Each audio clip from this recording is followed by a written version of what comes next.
I just see Michelle's connecting to audio. So I'm super excited to start these roundtables. We did them a few last year, and some of you guys joined us last year. And we started them this year. Hey, Michelle. We started them this month, and we're going to have one on the first Friday of every month. So for those of you that do not know me, my name is Erica B. Irvin, and you'll find me as Erica B. Irvin because there is a 6'8" model in California that plays on American Horror Story, and her name is Erica Irvin. So in order to differentiate me from her in a Google search, I put the B there. And then at one point, I also saw somebody was like, oh yeah, there's a dominatrix named Erica Irvin as well. I said, okay, I'm not going to Google that. I'll take your word for it. Let's add the B. So I am a well-being coach and I'm corporate consultant. I've been in the industry for quite a while. And by my whole thing with having these roundtables is to provide a space for an information share. So I highly encourage you to share your experiences, your expertise, and please feel free to take notes. Again, I'm recording this for later usage. And so I really kind of want to start the roundtables with this kind of theme of future-proofing your career, future-proofing your company, because we now know that the only thing is certain is that uncertainty that we're going to be facing, especially right now. We're kind of in this pretty amazing moment. It's like history in the making in the business world.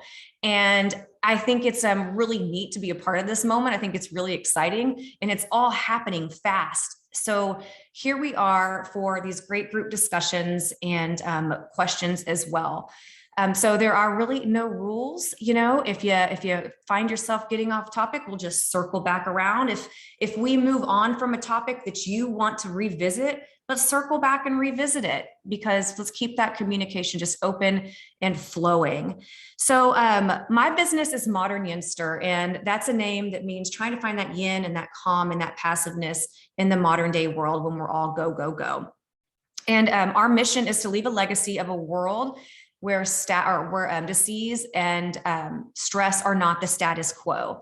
And that really kind of derives from me having this huge passion of seeing my kids grow up and not wanting to leave them a world where they're entering into a workforce that isn't balanced, that isn't it's just not healthy. And so I feel like in 2020, COVID really did one of the best things for my business. And it's not monetarily by any means, because I became a stay-at-home school mom.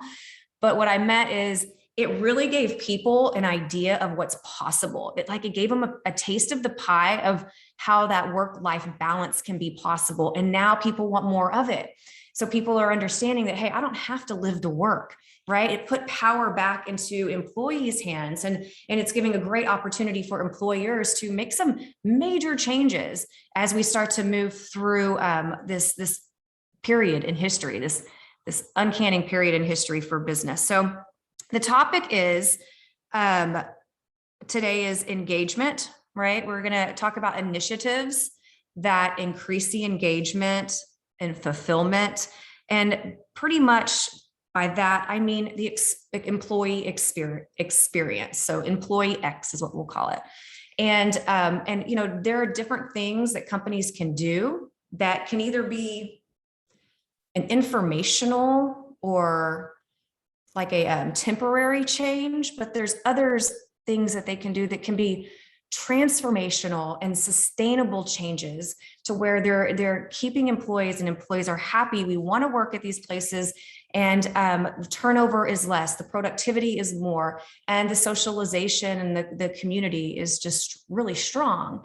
And so I recently read a McKinsey & Company survey. I want to share this with you, then we'll get into the questions, I promise. And it shows that since COVID, there are many common threads that have emerged concerning career paths. So people are hungry for trust. They're hungry for social cohesion, purpose. They want their contributions to be recognized, clear responsibilities, truly collaborative teams, opportunities to learn and grow. and a purpose that aligns with the organization. And I think we're hearing a lot about that recently, with the values and the purposes aligning between organization and team member. And of course, also the appropriate physical and digital environment that offers flexibility and work-life balance. So that's a pretty interesting survey that I wanted to share with you guys. And I really think that, you know, the employees have got more power. They're standing up and saying, this is what we want. This is what we know can happen. And we're going to find a place that's going to give it to us. And so companies are changing rapidly, and, teams are changing rapidly. And I really think that, initiatives that have kind of that top down approach are a little antiquated. And so we're going to kind of get into that. And I've got some questions around that as well, because, people are wanting that personalization, human interventions, and stopping and having a conversation around moments that matter, even if that's in an individual situation or a team situation. So I want to read this one thing to you real quick. It says that research shows that people who report having a positive employee experience have 16 times the engagement level of employees with a negative experience, and that they are 8 times more likely to stay with a company. And so that's pretty profound. And that number is just going to keep going up and up, I believe. So right now we're kind of reshaping the new possible. And this is kind of where the information share comes in, and where I really want to hear from all of you guys. And so my first question for you is, who are you? Where do you work? And where are you currently living or working at this moment? So we are going to start with Arthur, because I see you first. Hi, everyone. My name is Arthur Otani, and I am a marketing director at the law firm of Bogoff McAndrews. I am currently actually at my folks' place. I paid them a visit. I'll be staying here over the weekend. So I'm in my childhood bedroom. It doesn't look very clean. It looks, in fact, very messy. You can see a couple trophies. You can see a couple. I see the trophies. Figures back there. You can see a couple Dragon Ball Z figures. So, yes, this is where I grew up. The other thing is, as opposed to most of you, I think you're on Central Time or in Texas or something along those lines. I am in DC, Washington, DC, or right now, technically in Maryland. So, okay. Welcome. Heather, I see you. Hi, happy Friday. Okay, I don't know. I might be the only one excited that I made it to Friday, but I made it to Friday. Congratulations. So yeah, I'm Heather Black. I actually work with Erica at Modern Youngster. Self-care is kind of my specialty and the thing I like to geek out and talk about, but I also get to make some really cool products to go with our well-being and stuff like that. So, and I am in my house in spring, where, I don't know, it's the perfect kind of weather for me right now. We're 30 degrees and raining, which is like my favorite. So I'm really excited. Awesome. Thanks, Heather. I'm glad you're here. Kelsey. Hi, y'all. My name is Kelsey. Kelsey Vancho. I work at Northwestern Mutual right now as a recruiter. But I feel like this topic is fantastic for me because I came from counseling and I left that job due to a poor workplace environment and joined Northwestern instead. And then I also have a background in occupational safety and health through International Labor Organization. So I'll touch on that a little bit later. And I currently live in College Station, Texas. Awesome. Welcome, Kelsey. Cold and awful here too. All right, Carl, what's going on? Hi, everyone. I'm Carl Fix. I spent 30 plus years in the private practice of law, and I abandoned that and pivoted in May of 2021. I started my own company. It's called No Surrender. And that's what I'm doing now. It's a fitness and wellness company, speaking, coaching, and so forth. It was a big part and remains a big part of my life and allowed me to practice for many, many years. And I've got skin in this game because I have an older daughter who will in the fall start law school. So if things go according to plan, she'll start practicing law in 2025. And I'm hopeful that the profession is in better shape in 2025 than it was in 1988 when I started. So that's kind of my purpose. And currently I'm at the North Pole. I mean, Central Connecticut, sorry. But it's just miserable here. I loved it as a kid. And I hate it as an adult, but here I am. So anyway, I pulled the shade down. It's pretty bleak behind me. And hopefully it'll be rise above 2 degrees this weekend. That's what we're looking forward to. Woo, okay. We'll be thinking about you as we're at 30 degrees. Arthur, I was laughing when you said the trophy. My last name is Ficks, and I found old trophies that I won in high school, 2 of which misspelled my last name. So that's pretty meaningful. They spelled it Fix.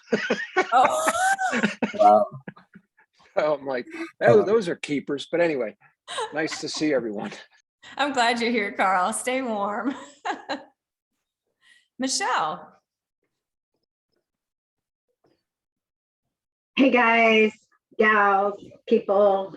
I'm Michelle Boryama. I've been an attorney for, you made me count, Carl, 31 years now. I last 25 at AT&T.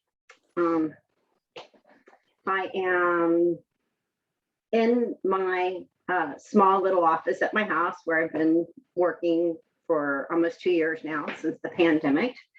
And I am located physically in Austin, Texas, which had a freeze yesterday and it's still below freezing. And so like that was one of my kids that came in because they shut school down yesterday and today. So. Well, I'm glad you're here, Michelle.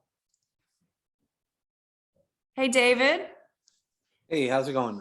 Sorry, I had to step away for a second. My dog, who that's what I'm reaching down. She needed to be near me. So I'm not a lawyer. I'm not sure if everybody, it sounded like the last few that I had heard are lawyers, but I'm not a lawyer. I just don't even play one on TV. What I do is I'm in corporate America. I've been in legal for 30 years. I was at a law firm for 10 years human. And by that, I mean 10 years physical time. But as anybody who's lived in a big law firm experience, 10 years human generally doesn't equate to what it is. I averaged 2,900 hours billable for those 10 years. And then I came to corporate America. So I'm working in corporate America. It's no secret. I'm part of the company that came out with the vaccine. I'm not here to talk about the vaccine, but you know, definitely doing that. About 6-7 years ago, I became a coach, a life coach and things like that on my side. I do a lot of charity work. And that's how I get into mental wellness, doing that, and then living through it, my own experiences. And that's what the picture behind me is my podcast. So a lot of you guys I'd love to talk about your non-legal work. It's called Peace, Love, and Bring It Back. And as you hear, I was born in Texas, so that is the truth. But I'm not living in Texas any longer. I'm definitely a New Yorker. Right now, currently living on Long Island. Wonderful. And, you know, that's really what I'm about. All right. That's awesome, David. Thank you. Cool. Well, we're going to get started. We've got a lot of great experience here. So I cannot wait to hear what you guys have to say. Some of these questions might seem kind of basic, but then we can kind of go deeper into it. But even the basic kind of top level questions can provide a lot of clarity of what people have experienced and what they're going through, right? And I just kind of want to remind you that we are here for a candid conversation, but a solution seeking conversation as well. So we don't want to kind of get into that rut of complaining about something unless that's part of the context of the conversation. So with that being said, somebody else is coming in. We are going to get started with the first question. You know, again, we're kind of talking about engagement here. And the first question is, when you think about employee engagement, what does that look like to you? And that can be something that you have seen in the past, that you're experiencing now, or just something you visualize as where the future is going, past, present, or future. And in order to speak, you just turn off your mute button and go for it.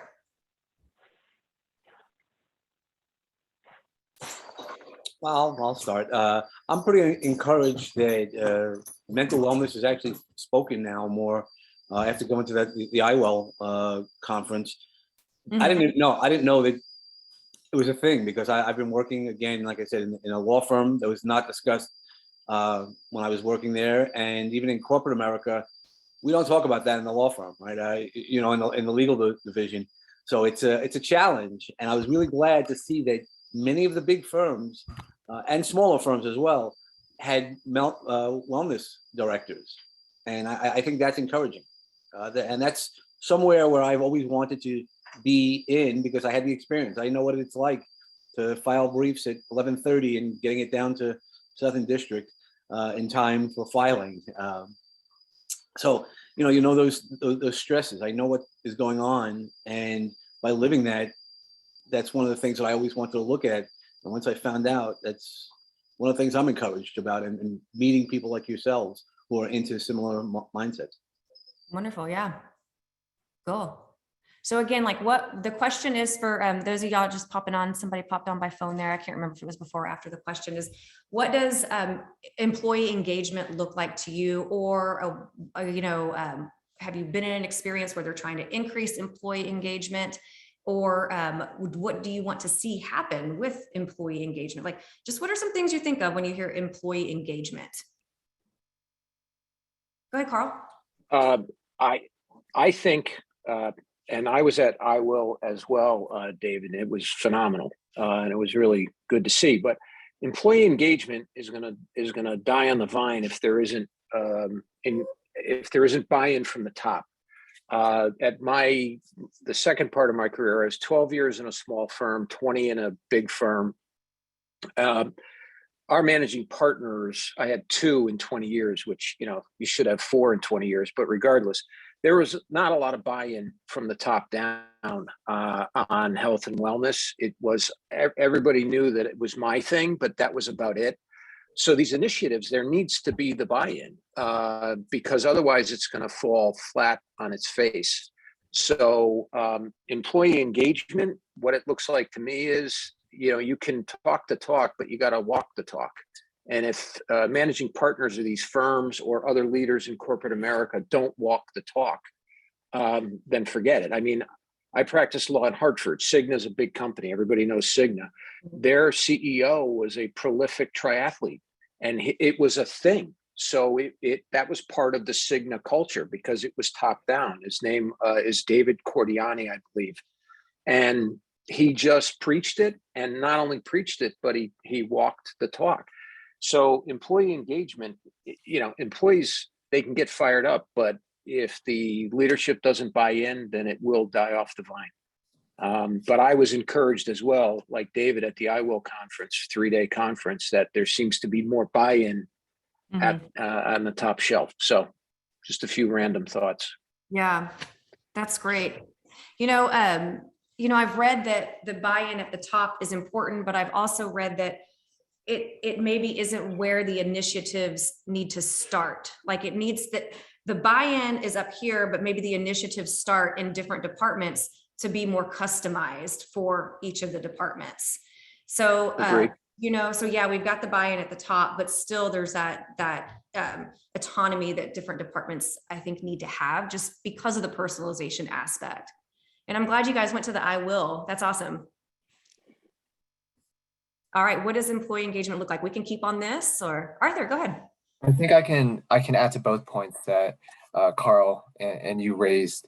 Buy-in from the top, extremely, extremely important. I can give you one big example from our firm during COVID. And Erica, you've heard this before, but we switched from being a firm that really prized having everyone in the office and having that sort of in-person collaboration to one that was entirely flexible in terms of allowing people to work where they want, when they want. And at first, people were skeptical. It sounded great, right? You can work from the office 1 day a week. You can work from the office 3 days a week. You can work from the office 2.25 days a week. If you want to take a half day here, if you want to take a quarter day here, what have you. People were a little bit skeptical because they thought, are my chances of promotion, are my chances for growth going to suffer because I'm not in the office, right? So our partners led by example. We had partners who would come in regularly. We had partners who would come in 0 days a week. They would never show their face in the office. And we had partners who would take a flexible approach and who would take that half day in the office, who would take 3/4 of another day in the office. So we had folks that were leading by example to show people that it was okay to do your work how you wanted to do your work, essentially. And that was especially important for us. And I think it has really, really helped with our retention, with our recruitment, because now when we talk to our friends about our work, our workplace flexibility, we're like, yeah, I go into the office 0 days a week. Or I go into the office 1 day a week, or I go into the office for a half day here and there. And people can actually say that with confidence and mean it. So that was the example that came to my head when you were talking about leading from the top, Carl. So that did really speak to me. And Erica, speaking about initiatives, not always emanating from the top, but from other places, right? From the ground floor. We have a DEI committee that we started, and our firm is only 10 years old, so we're relatively new. We had a DEI committee, a diversity, equity, and inclusion committee that was started about 2 years ago. And we made it a point to make sure that staff, that attorneys, non-partners, and partners were on this committee, and that these ideas weren't just being generated from management and then being pushed down, that they were concerns that were coming from the general population of our organization and sort of being championed by people at different levels, including management. So that was what I thought of when you were talking about the really good ideas coming from all places in the organization. Absolutely. Thank you for sharing that. And that makes me think of also the employee experience as being such an important part of engagement. And you were talking about your part of your employee experience is that switch to flexibility. And, and the leading by example that people are experiencing. So, an employee experience can be anything from, the employee journey to what they're, the whole of the journey, or to what each team member experiences on a day-to-day basis. So when you think of employee experience, like what are some things that you value as a business owner or an employee with the experience of the work that you do? Or that what are some things you value with the work that you do that add to the experience, the positive experience is what I'm trying to say. Does that make sense? Kelsey? Yeah. Oh, go ahead, David. Oh no, if anybody else, I don't want to take up everybody. Well, I pointed, or I'm thinking Kelsey, because I know you came from a not so hot experience. So I'm thinking maybe you have some ideas on what a good experience looks like for you. Yes, I could go on for hours about what a bad experience looks like. So again, to bring it back, I was a drug rehab counselor for 5 years. I worked in a setting where people were coming out of jail and prison. They were all on probation and parole and all sanctioned to go through treatment. So I worked at a halfway house where they had to check in by a certain time. They had to let everyone know where they were going. So definitely not an easy job.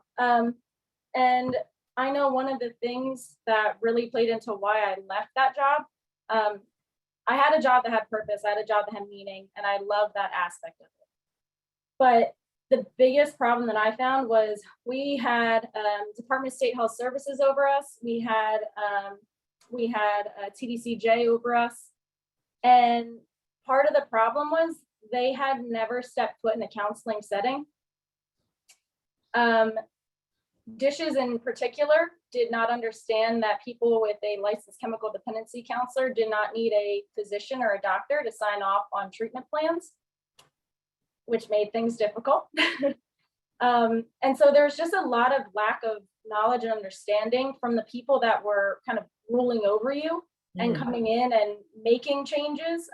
I mean, I remember with COVID especially, that was such a chaotic time because we went from having classes that could have 35 people into it So all of a sudden they said, oh, well, you can only have 10 and they have to be spaced a certain amount apart, and everyone has to wear masks. And we were like, great, but we don't have the counselors to do that.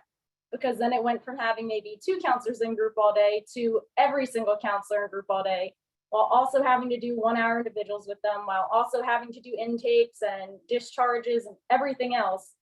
And when we asked for a solution or help, or, hey, you know, is there anything that we can kind of knock off so that we can get this done? There was never a response or answer. It was just, you know, good luck, it's up to you. And so I think for me, especially, part of that experience is having people from the top understand what it takes to do, you know, for the people at the bottom. And also the other part was kind of having a little bit of creativity. And I see this as well. And a lot of my friends that are teachers, they are in this role. They love helping kids. They want to teach them. They want to do great things. But unfortunately, they're given it like, this is exactly how you have to do it. And you can't stray from that. And they're like, it's unfortunate because some kids don't understand it. Some kids don't get it. And, you know, when we try and put our own creative ways into helping them, it's seen as us kind of being rebels, and it's frowned upon. So we have no ability to really actually truly engage with the kids, and they get frustrated. And that's why a lot of them are leaving. And counseling was very much the same. Every year it was, you know, oh, well, we have to standardize.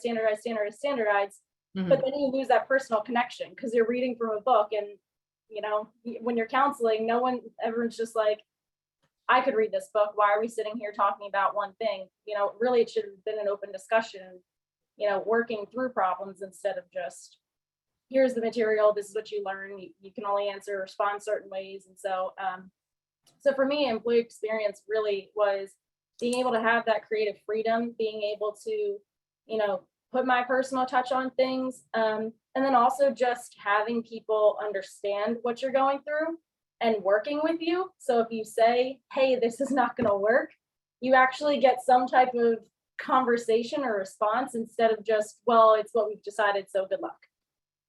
And so, yeah, that was really what played into me leaving my job, because you're never heard, you don't have that creativity, and you just feel stuck. Yeah, I mean, you hit on so many points that was just like, that was awesome. I mean, like how you explained it all, but I think that, you know, a couple of the ones, I love the creativity, you know, and you saying that the creativity is what helps that personalization and the engagement. And I bet there's somebody else who can speak to that here, but, and then also you mentioned the understanding, like just listening and understanding. And Arthur, I know that the leadership at your company does that very well, but yeah, so those are some things that not only you value, but other people value as well. And again, kind of coming add to it, with, you know, this employee experience in a more personalized manner, and also maybe removing or refining or redoing completely some of those processes that have, you know, where communication doesn't flow because the processes are so jumbled, just kind of revamping those a little bit for more clear communication understanding. Does anybody want to add to, speak on, or what Kelsey just said? Go ahead, I Dave. just, the way you wrapped up, Kelsey, with never being heard and feeling stuck. I listened to this Dynamite podcast the other day with Blaine Bartlett was the guest, and he's phenomenal. He was talking about a definition of leadership is a person who causes movement, and they're co-creating coordinated movement. And the co-creation is transfer of ownership. My idea is your idea. So that ties into the being heard thing. And the never being stuck or feeling stuck. He is adamant that people don't want to be put in a box. And I think we're seeing more and more of that. I was off, I left the legal profession briefly and I entered the world of philanthropy. I inherited a team at a foundation. One of my first meetings with them, I sat with them and I said, I want to hear from every one of you. We're going to meet weekly, and there's no such thing as a dumb idea. Throw them on the table, we'll wrestle them to the ground. And I said, I only have one rule. If you send me an email that says ASAP, you won't get a reply. And they looked at me and I said, that's it. Everything else is fair game, but don't use the phrase ASAP in an email. And we had great flow. And this team that I inherited, they had PTSD from my predecessor, who was just a screamer. So it was kind of a neat experience, but you're never being heard thing is so spot on. People, and I saw that in litigation, mediation, a good mediator will say to the person who's aggrieved, let me hear your story. And once they puked it up on the table, pardon my guttural language, then we could make progress. That person just wanted to be heard because nobody was listening to them. So you really nailed it there. Anyway. And that's another thing, like sometimes like they want to be heard, but maybe a change isn't going to happen right away. And they're not expecting that change right away. They're just expecting to be heard and acknowledged. Hey, what was the name of that podcast so I can put that in our follow-up notes? I will put it in the chat box. It was Meredith Bell was the host, but I will pop it in the box because awesome. It's 45 minutes of gold because cool. Bartlett he's good. So I'll get you that. That's great. Heather, would you mind writing that down for me so I don't forget it? I'm going to be quiet for a moment. Oh. Hey, can I add something to? That sounds like Cindy. It is Cindy. Okay. Please, Cindy. I am here donning my flower crown and everything. You just can't see me. You can visualize it. You can visualize. I was actually going to comment on the part where you mentioned the putting people into boxes part, because it's one of the things that I found. I work in engineering and I'm doing some leadership stuff and leading essentially a team of analysts, right? So they're analyzing data and they're testing it, and we're working with software people. And so one of the things that's interesting is that sometimes people want to be put in a box while they're progressing through, while they're kind of in a stage where they want to learn something, right? So they actually, it's kind of interesting because we actually see this happen a lot, and I've had it happen for me too, but sometimes the listening to each other is realizing that somebody just wants to stay in the box that they're in right now. Because sometimes people try to get moved around and they're actually just trying to understand and learn where they're at. And then at some point they'll kind of get bored of that and they'll be ready to move forward. So one thing we've been kind of watching is if somebody's ready to move forward, because until you get used to knowing when to say, I'm ready to move to something else or to add something or get rid of something or whatever, until you get used to knowing when that is for yourself, sometimes people need a little prompting, and then they'll tell you when you start to ask that question, right? Because sometimes people need to be stuck for a little bit, and sometimes they need to move through a variety of things depending on the person. Yeah. There's some very single focused people who want to move from one thing to another, and some people who need variety in order to stay engaged. You're absolutely right, Cindy. And that's a really interesting perspective. So thank you for bringing that up. I love it. And it kind of goes back to that customization and that personalization of leadership. Right. And it sounds like you guys are doing a pretty good job of that. Kudos. Well, we try. We learn through the failures, as people start to get unhappy. Sometimes you don't catch it until they've already gotten a little unhappy, but at least we're watching for it, Right. And we don't always catch it ahead of time, but the more we can teach them to find it for themselves, right? And then speak up about it, because we've been dealing with a lot of newer employees the last couple of years. So, that actually leads me to something else that I have been reading about, and that's the employee journey, kind of like the customer journey. The employee has a journey, right? And from hiring to onboarding to learning and development to understanding, they've got this journey, but I've heard what a lot of companies are doing are kind of putting a persona with the person and creating more of a customized journey. So the journey for a nurse coming out of COVID may not look the same for the journey of an anesthesiologist coming out of COVID. And so I would love to hear what you guys have to say about the employee journey or the customization, the personas of the different types of journeys. Did that make sense? Ish. Well, I could tell you in the legal profession and a law firm, you got really three types of lawyers. You got minders, grinders, and finders. Minders are the leaders. They mind the business. Grinders are in the back room, and the finders are out there making rain. And if you've got a grinder personality, you absolutely categorically don't want them out trying to make rain, because they will be uncomfortable and you are setting them up for failure. So you really just need to be aware of the personality types. There are some who absolutely don't want to be involved in client relationships, and they are very happy working the 2,900 hours that David mentioned. Just put me in a room, let me write briefs, let me do this, let me do that. I don't want to talk to people. I don't want to do anything. And so a firm has to be aware of those personalities. And I mean, that's from my background, that's what I saw. Yeah. I want to say that I do subscribe to that line of thought.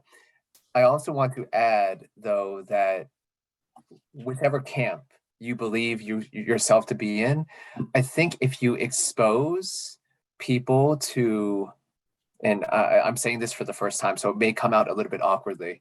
If you expose people to positive influences or just positive content on every single front, they can, on their own time, start to evolve as a person. So a grinder may not be a grinder for the entirety of his career. I remember for the longest time growing up, and this is just a personal story, that for the longest time growing up, I was an introvert. I was scared to talk to people. I was scared to raise my hand in class. I was the worst public speaker in my entire business school class, by my own admission.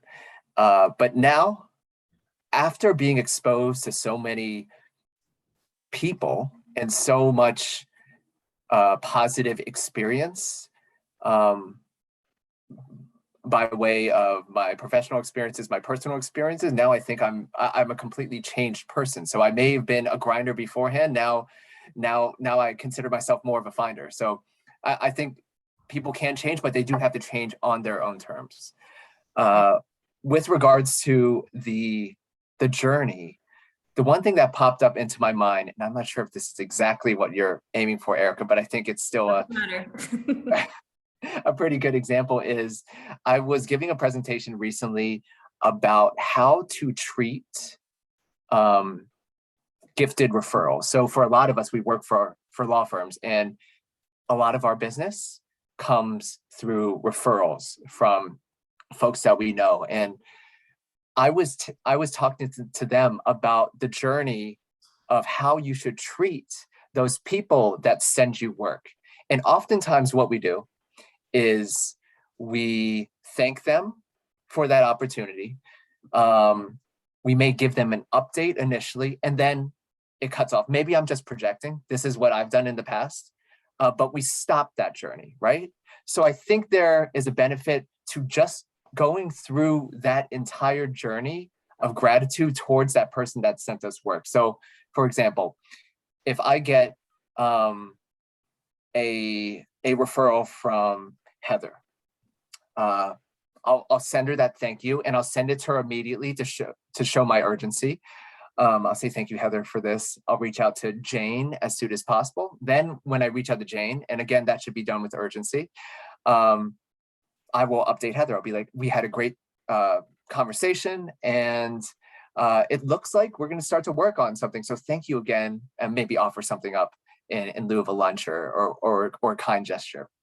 After that, I think you should do other things. You should give them another follow-up when a milestone comes up. So maybe that company that Jane works for sold, or went public or something like that, and we helped with that process, that's a good time to reach back out to Heather and be like, I want to thank you again so much for putting me in contact with Shane. We've been doing all this over the past year, over the past 2 years.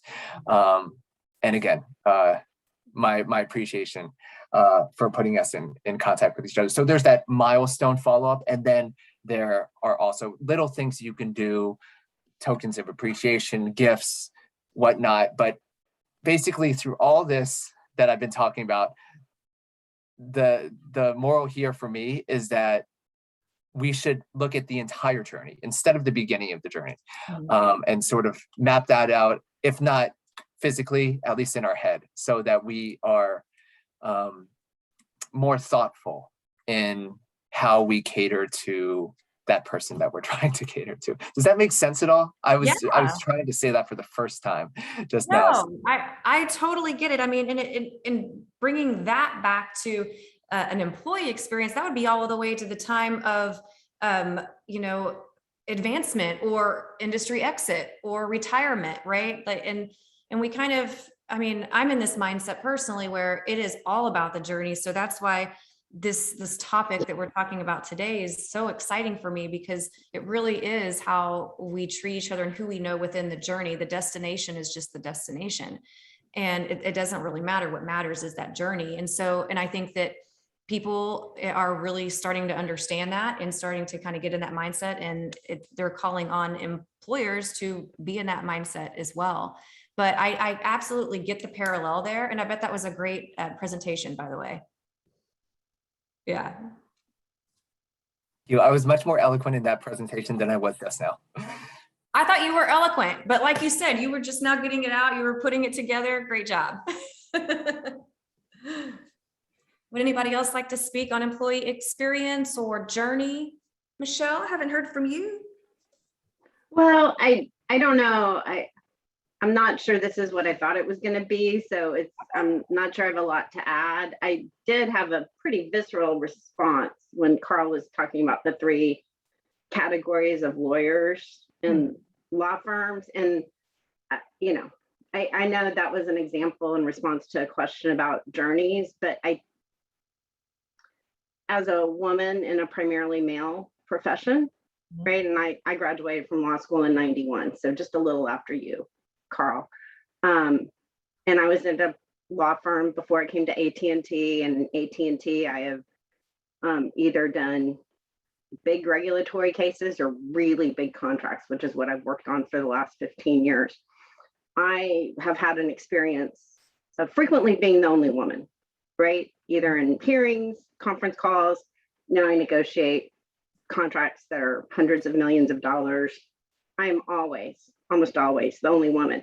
And in my experience, those kinds of categories of grinder, finder, whatever the other is, I hate hearing people categorized that way. I think that just limits opportunity. And I can tell you, I think women tend to be classified as grinders more and not in the other categories. And they might have a different style. They might have a different way of leading, a different way of raising business, a different way of communicating. But I think that diversity is actually important. And I think like deciding when you first meet someone what the category they fit into, especially without checking or giving them encouragement, Arthur, to your point, I just have seen that too much in my career. I see that happen still in law firms from friends, from big corporations. It definitely happens. I mean, there's a reason there's a glass ceiling and women aren't above 20% of partners at major law firms or, senior executive levels in big corporations. And so that I just had to say something because I know it wasn't meant that way. I think we have to look past the labels or the way traditionally we've thought. And the way I see it now is a high-level salesperson, right? Well, a high-level salesperson is a guy who's tall with good hair and a deep voice, right? That's traditionally, right? Well, guess what? Women are great salespeople too. They just might not look like the traditional model from 40 years ago. So somewhere there's got to be room for that. And I've seen too many policies, whether it was you got to be in the office. AT&T had one for a long time that was, you got to be willing to travel and take jobs in different locations. Well, guess what? Guess what? Who does that weed out? That weeds out women with families most of the time, more than men. So I don't know where that fits in the overall conversation, but if you actually, I think if we want, and I don't know what you mean by engagement or experience, but people to bring their best selves and do their best work at work, there's got to be room for them to show up differently than the categories we think about. So and when I talk, I get passionate. I'm sorry. I love it. It's being a litigator a long time ago. And Michelle, that was amazing. Thank you so much for bringing that up. I mean, truly, like that was a huge insight for us. You know, I have a question, like this is a question that because we were talking about the personas of different people. So, you know, instead of labeling and putting them in a box or whatever we've talked about, like what is a persona then? You're right. If we're trying to customize the experience, personalize the experience, you know, how do we define, or what encompasses a persona? Well, I mean, I'll say this. This is me. This isn't a, you know, I've been in AT&T a long time ago. I'm probably cynical at some point. You know, I've had lots of leaders, high level, say lots of things, and then the company doesn't follow through, or you go away from it and then you come back. But, you know, it's like, at the end of the day, I'd love to get away from the concept of persona at work. I'd like it to be Brene Brown. I'd like it to be leading with vulnerability, right? Like, let the whole person show up. That's not a persona. That's having trust. That's being able to be authentic. And that comes, I think, from seeing people in leadership be authentic and be vulnerable and cast off the personas. Well, what about when it comes to a persona of learning, how people learn? Can that be, you know, right? If somebody's more visual, or, you know, and again, maybe it's not grouping them. It's just that individual is a more visual learner. That is part of who they are. That makes them their person. So how do we customize, or how do we lead them? Right. And so when I think of persona, that's kind of what I think of, as opposed to, I don't know, like, but that's not, I don't think you're talking about a persona. I think you're looking at who the person is, right? And you're trying to say, provide an experience that isn't one size fits all, right? But it's not necessarily who you think they are. It's, you know, but I don't know. You might be getting at something else. So. Well, wouldn't it also be that it's everybody's individualized, and that's the part that we're embracing. So the great exit, right, that's coming on now, I think it's only a short time. I mean, at some point, it all sounds good. You know, I'm going to have my balance, and I want to live home, work from home, and control. We'll see how this plays out in a year or two when society starts integrating again. There'll be still people who are going to want to do this, and I'm definitely in favor of it. But I agree with Michelle in that, and Carl a lot also, is it's going to get pushed down. You know, I respect Arthur and his firm that they've come down. The partners say that as much as we want to push up. So we have a policy where I work is called no jerks, no jerk behavior, which is great. Well, I've been in meetings, and as you can hear, I probably speak when I shouldn't speak, but respectfully, but I've already been told, stop with that hokey type of thinking. No jerk behavior. If I want to be hokey and want to suggest things like Michelle had said, where we have the Brene Brown conversations, that's how we want to do it. And then to lead to where Kelsey talked about, or the world that she was living in, is we're all individualized. That's the part that not one size fits all. You know, some people, because of this new world, I've already spoken to attorneys who will never want to go back to the office because they have young children and they understand the balance of being home to do their job and still doing it at a high effective rate. We've done this for 2 years at least, where it's full time. So I think we need to change the culture. And I don't know, I think it needs to be kind of Oreoed. It needs to be pushed a little bit from the top down, but also from the bottom, because in at least in corporations, from my experience and in conversations, is exactly what Michelle was talking about. Is we hear so many of these corporate phrases and going, yeah, it's going to change, and rah rah rah, and 2 years later, 6 months later, it's the same thing. And it's not just being cynical. So Michelle, I don't think you're cynical, or maybe you and I are cynical, but it's the consistency. And that's what, when you're coaching, when you're mentoring or being part of the change, it's the consistency. That none of this would have worked. And my assumption for Arthur's firm is if for 1 week the partners were having that hybrid models, and then the next week they all were in, that would have not worked. But over consistency and showing the consistency, I think that's where the engagement comes in, because you do have, in any sort of career or any industry, you have those cynical people, or the people who are like, all right, I've been working in the world for 20 years, 15 years, 10 years, 5 years, and seeing these patterns go. Until those patterns are broken, there's not much we can do and only the strong keep, or stubborn, in my case, keep going forward to figure out the different ways to do it differently, and get the people who in your tribe, right? Like our tribe here is all similar minded thinking. And there's still a lot of people out there who don't do that. So I think that's part of that engagement. You have to come in different ways. And one of the ways I've found is basically finding a way that everybody can engage, either visually or through any of their senses. Like when I start a conference, I'll talk about, say I use the Phoenix reference often. I'll just have everybody, could you picture yourself as a bird? Can we take off from and I'm not telling you what bird, then later I'll bring on that, well, the bird that I think about is the Phoenix. But at the end of the day, I start raising hands and go, okay, what bird did, Erica, you think about it? You might have thought of an oriole. You might have thought of a cardinal or any other bird. And that's okay to think that way. If we talk about animals, you might be thinking about cats, a parakeet. It doesn't matter, because it's your thought, and then you engage a little bit better. And that's, just one way when we're talking about engagement, is try to be as broad as possible, where everybody has that feeling, including like what Michelle said. I remember being in a law firm, one of the female partners said, I'm a bitch because I had to be. She was one of the only women in the 70s, and everybody would be scared of her, and she would yell at me just as easy as anybody else, but I told her I didn't care. And she liked me because of that.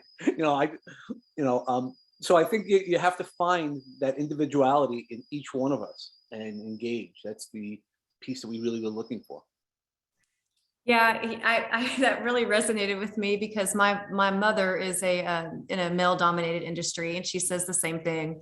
She's like, I had to be a bitch because I had to, but, and that's a whole different thing. But she, this was years ago as well.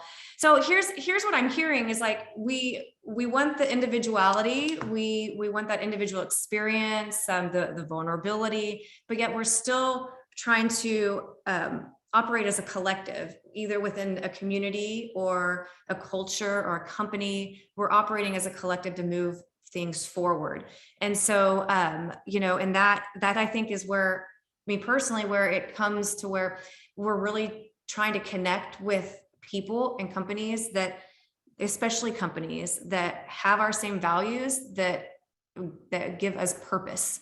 And I think that when somebody can buy in with their heart into what they're a part of, and they realize that they're creating something that's much bigger than themselves, then it creates that individuality comes out. It creates a collective betterment for everybody. So for me personally, that's what engagement really means, is for, does anybody else want to add anything before we head out? Go ahead. If you listen to that Blaine Bartlett podcast, I put the link in the chat room. He describes one of the secret ingredients of leadership is gratitude. And if you're coming from a position of gratitude, it just elevates everything. So that really hit me. because I've been in places where there wasn't gratitude. So, and Michelle, I appreciate your comments. It's funny, David used the word bitch. I was at on a call the other day about branding, and the expert was doing mood boards, and he said, pick 20 pictures for your mood board that resonate with you, and pick one that you don't like. And the one I picked and tell us why. And the one I picked that I didn't like had the word bitch in it. And I shared with the group, I said, as a trial lawyer, if you're a male trial lawyer and you're an animal, that's what you are. You're an animal. He's a great trial lawyer. If you're a female trial lawyer and you're really, really good, you're just a bitch. And I said to the group, I've never liked that word. And it's really very, very unfair. But I saw it throughout my entire career. And it's funny that came up, but that's something that happened to me the other night. And that's the one picture for my mood board that I didn't like, and that's why. So anyway, I appreciate your comments, Michelle. On engagement, one thing I would say is I think it has to be top down, but then I think employees also have to,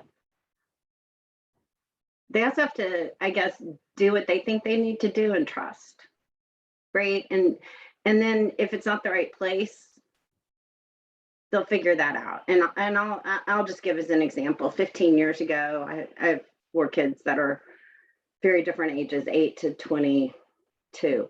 And I was married and going through a hard time. And I would start blocking on my calendar.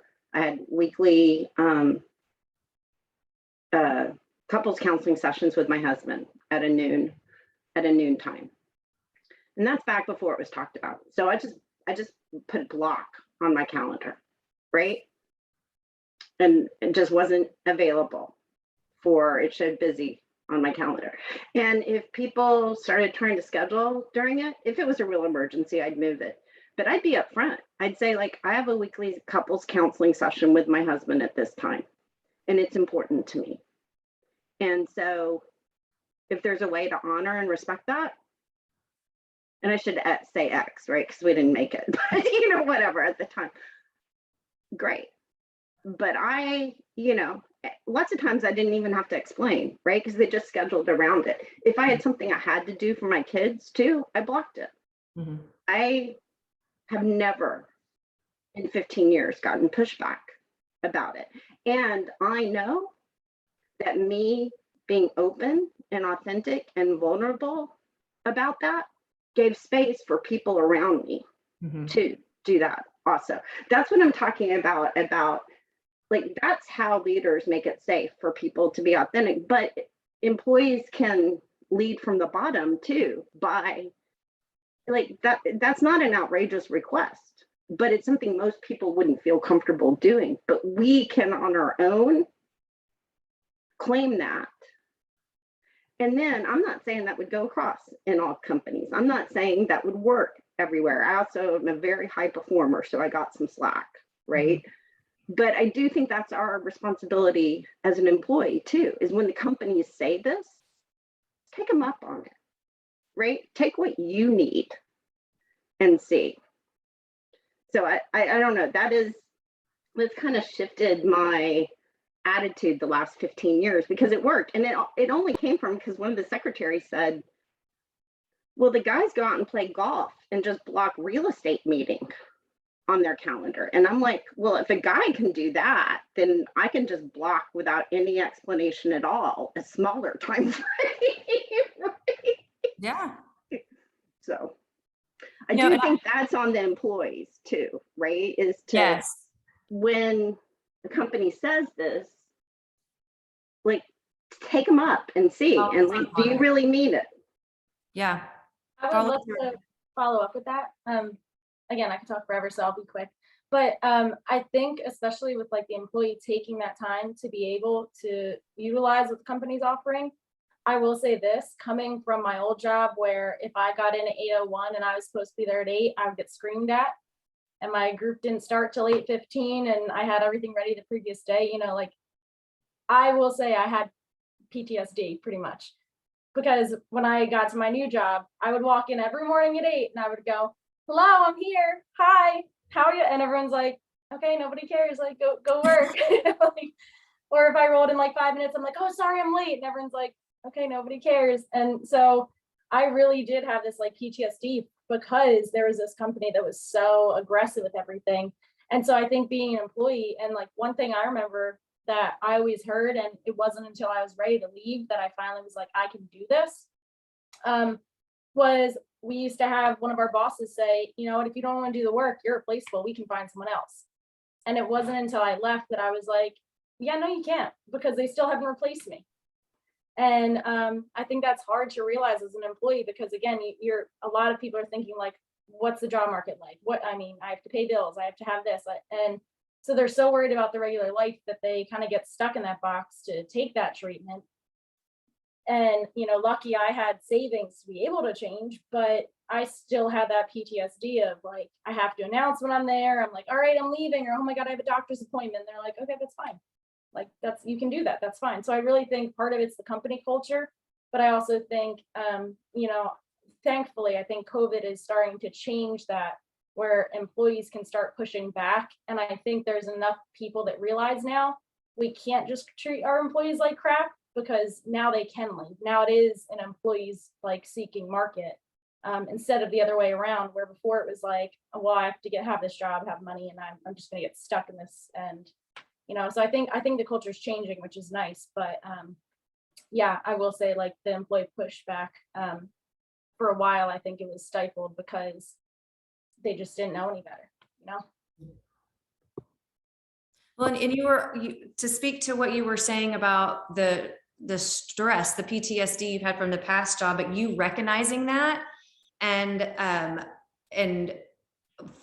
finally feeling free of that burden. It might take some time, but the fact that you recognize that and you are going to kind of move into this new culture, you know, I think that's pretty great for empowering for you, because you know, I think recognizing it is the first step. And I absolutely agree with what you and Michelle were saying about how it's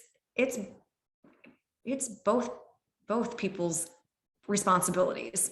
Like, even if you're working in a hybrid environment or a virtual environment, it's not just the employee's responsibility or the employer's responsibility to make sure that the person on the digital end is always heard and always there. You know, it takes some adapting on the employee's part as well when he's her or digital, and they have to learn different ways to engage with, you know, the other people. So it's definitely both sides of responsibility on both sides for a lot of things, I think. Well, this has been great. I enjoy the candid conversation. I enjoy you guys being open. This is just meant to be a platform for y'all to do exactly that. So thank you for joining us today. The email system is going to try to send you a follow-up. I don't know if it's going to work, but then I'm going to put everything together for you and send it to you in an email, like in a little PDF or something. Sound good? Yeah, thanks so All much, right. Erica, for organizing. Bye, guys. Thank you. Bye, everyone. Thank you. Thank you.